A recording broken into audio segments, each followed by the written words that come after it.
Bom dia, doutora. Tudo bem? Gustavo, tudo bom? Hoje eu vou falar sobre a associação de câncer e diabetes. Caramba, você fala da onde, doutora? Olha, na verdade, eu passei um tempo afastada, né? Fiz alguns programas por live, porque eu estava viajando com a minha filha. Minha filha está numa fase de mudança, fica aqui, fica na Itália, está meio lá, meio cá. Agora voltei, tô de casa, mas ela voltou com Covid, então estou em quarentena. Caramba, doutora. Mas tá tudo bem, né? Tá tudo bem, ela já melhorou e tudo, mas a gente vai cumprir aí o tempo regulamentar. Semana que vem eu posso voltar aí para o estúdio, mas por enquanto só de casa. Tá ok, doutora. E qual é o tema de hoje que a gente vai falar? Então, eu vou falar hoje sobre câncer e diabetes. Eu queria aproveitar essa oportunidade do Outubro Rosa, que é o mês de conscientização do câncer de mama, para poder chamar a atenção de algumas questões relacionadas, principalmente em relação ao público feminino, às mulheres, a uma possível associação que eu queria explicar melhor se tem ou se não tem, como é que as coisas acontecem. Achei legal trazer esse tema pelo... Muito contemporâneo esse tema. Muito importante, doutora. Então, conta mais para a gente sobre esse assunto. Eu não sei muito sobre essa associação. Acredito que seja muito perigosa. Não, nada de perigo. Vamos esclarecer as coisas. Na verdade, o meu objetivo é conscientizar justamente para sair do perigo, entendeu? Não chamar atenção para o medo, nem para nada disso. Muito pelo contrário. Acho que o meu objetivo aqui é justamente o oposto. Mas vamos lá. Primeiro, eu queria deixar claro que eu estou falando sobre o diabetes tipo 2, que é aquele diabetes da idade mais avançada. Normalmente, né? Sempre existem exceções da idade mais avançada, relacionada com obesidade, com fatores de risco. Eu não estou falando do diabetes da criança e aquele diabetes que é primariamente insulino dependente. Esse é uma outra história, nada de associação, não é por aí. O que acontece? O diabetes tipo 2, ele está associado com obesidade, alteração de hábito alimentar, tem uma participação genética, né? Mas o que eu estou querendo chamar a atenção são para os fatores ambientais. Está relacionado com ganho de peso, obesidade, resistência à insulina, que é a alteração metabólica principal, com o envelhecimento, com a menopausa. Então, primeiro, são fatores de risco comuns às duas situações. O câncer de mama está relacionado à idade mais avançada, não que não aconteça em outras faixas etárias, mas a gente está falando de fator de risco, né? De uma possível relação. Então, uma idade mais avançada, pós-menopausa, obesidade, ganho de peso, isso tudo são fatores de risco comuns, tanto para uma doença quanto a outra. Então, o que se tem feito? Tem buscado ver se existe alguma relação e qual poderia ser essa relação. E o que a ciência está encontrando que realmente existe uma maior incidência de câncer de mama em mulheres com perfil do diabetes tipo 2. Agora, se isso é uma coincidência de fatores de risco, porque são fatores de risco comuns aos dois quadros ou não, é uma coisa que ainda está sendo muito estudada, muito pesquisada. Não dá para afirmar uma relação. O que existe são evidências, né, estatísticas que provavelmente correlacionam as duas coisas.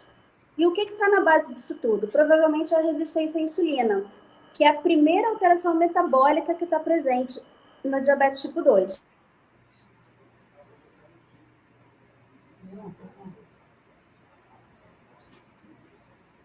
Perdemos aqui a conexão provisoriamente com a doutora Elara Schiavo, uma pena. O assunto extremamente importante, né, para a saúde das pessoas, mas infelizmente. Doutora? Oi, doutor? Tivemos uma pequena queda aqui na nossa conexão. Perdemos você por uns 15 segundos. Então, puder repetir os últimos 15 segundos, por favor. Então, o que eu estava falando são duas doenças que têm muitos fatores de risco em comum. Obesidade, aumento de peso, obesidade, idade avançada. E o que está na base disso tudo? Provavelmente a resistência à insulina, que é a principal alteração metabólica que antecede o diabetes. Então, o que a gente... Não vem aqui ao caso eu entrar em mecanismos moleculares, biológicos, por que acontecem essas coisas, mas existe uma provável associação entre o comportamento biológico do tumor com essa alteração hormonal, vamos dizer assim, da resistência à insulina. Por isso que provavelmente existe uma maior incidência do câncer de mama em mulheres diabéticas de uma certa idade mais avançada, principalmente as que têm esses fatores de risco, porque nem todos os pacientes diabéticos são obesos. É preciso deixar isso claro. Então, a gente vê uma maior incidência nas pessoas que têm obesidade, que têm outras coisas. O câncer de mama também está muito relacionado a hábitos alimentares inadequados, aumento de consumo de gordura, que é uma outra questão que está comum aí nas duas condições. Então, o que eu quero mais chamar a atenção é que a gente pode prevenir, né? E principalmente a gente está num mês de conscientização. A questão é melhorar o controle da diabetes, melhorar o controle da obesidade também vai diminuir a chance de lá na frente a pessoa vir a desenvolver um tipo de câncer. Então, eu acho que tudo começa pela prevenção. A gente tem que conscientizar e tal. No meu caso, conscientizar para um bom hábito alimentar, um controle da glicemia, que isso tudo lá no final vai gerar uma menor incidência no caso do câncer de mama. Pode ser que sim. Uma outra questão que não é exatamente com o Outubro Rosa, mas que também está presente nesse tema, que eu queria deixar aqui um recado para quais são essas possibilidades de correlação. Então, uma é o câncer de mama. A outra, que também é restrita ao público feminino, é o câncer de útero. Talvez esse seja o câncer mais associado, mais comprovadamente associado ao diabetes. Também compartilham os mesmos fatores de risco. Eles também são comuns na idade avançada, nas mulheres obesas. Isso tudo são, vamos dizer assim, pilares em comum dessas duas condições. E também, volto a dizer, que lá atrás a gente pode prevenir isso tudo controlando esses fatores de risco, que são a base das alterações, são as alterações bases das duas condições. Agora, como é que a gente pode ficar atento para isso? Sabendo que qualquer mulher na pós-menopausa, o que eu considero? A menopausa é definida como a última menstruação. Então, a mulher acabou, menstruou, entrou na menopausa, se ela tiver algum sangramento depois desse período, é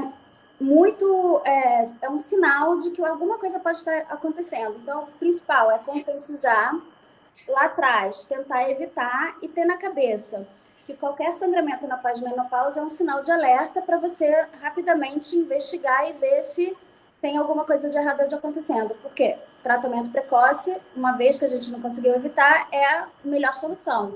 É o que mais vai aumentar a chance de cura, sobrevida e tal. E uma outra questão que eu queria chamar a atenção é que a gente só vê o lado ruim dessas associações, dessas questões. Mas existe um outro lado da pesquisa, é que se eu tenho uma associação biológica, eu posso ter uma única medicação que eu atuo nas duas doenças. Então, aí para o futuro, existe essa expectativa que a gente consiga um tratamento com uma droga para combater os dois lados, né? Tanto o diabetes quanto essa predisposição ao câncer.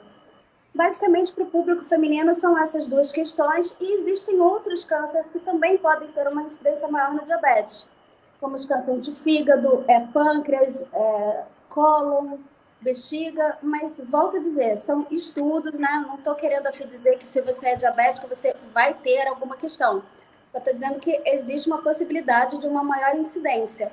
Então, é só mais um alerta para a pessoa ficar de olho e ter sempre a sua diabetes controlada e estar sempre fazendo uma prevenção aí para...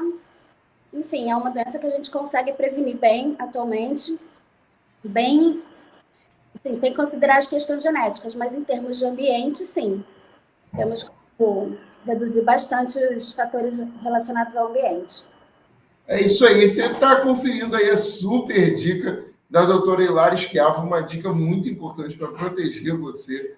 Coisas que eu não sabia absolutamente, não tinha a menor noção. Acho que a gente precisa muito se informar. Esse programa é um patrimônio, realmente, porque ele traz muito conhecimento e uma dica valiosíssima que salva vidas como essa, que foi dada agora pela doutora Hilária Schiavo. Não tem preço. Doutora, muito obrigado pela sua participação hoje aqui, trazendo essa informação tão interessante. Queria saber se você gera conteúdo sobre isso, se você pode dar suas redes sociais para que os nossos ouvintes sigam você.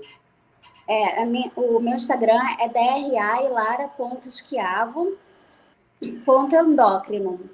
E o WhatsApp é 96765-2565. Qualquer dúvida, qualquer esclarecimento, pode mandar uma mensagem que eu estou aí para tirar as dúvidas. E agradecer também a Band pela oportunidade. A casa é sua. Muito obrigado aí. A gente é que agradece. Eu, nossa equipe e os mais de 90 mil ouvintes da Rádio Bandeirantes, a rádio que briga por você, que cuida de você, que tem o maior respeito por você. Muito obrigado, doutora Ilara. Bom dia para você e melhoras para você e seu filho. Bom sábado. Obrigada. Tchau, tchau. Gente, realmente é sensacional. É cada dica maravilhosa que a gente tem aqui no programa que faz toda a diferença, né? Bandeirantes.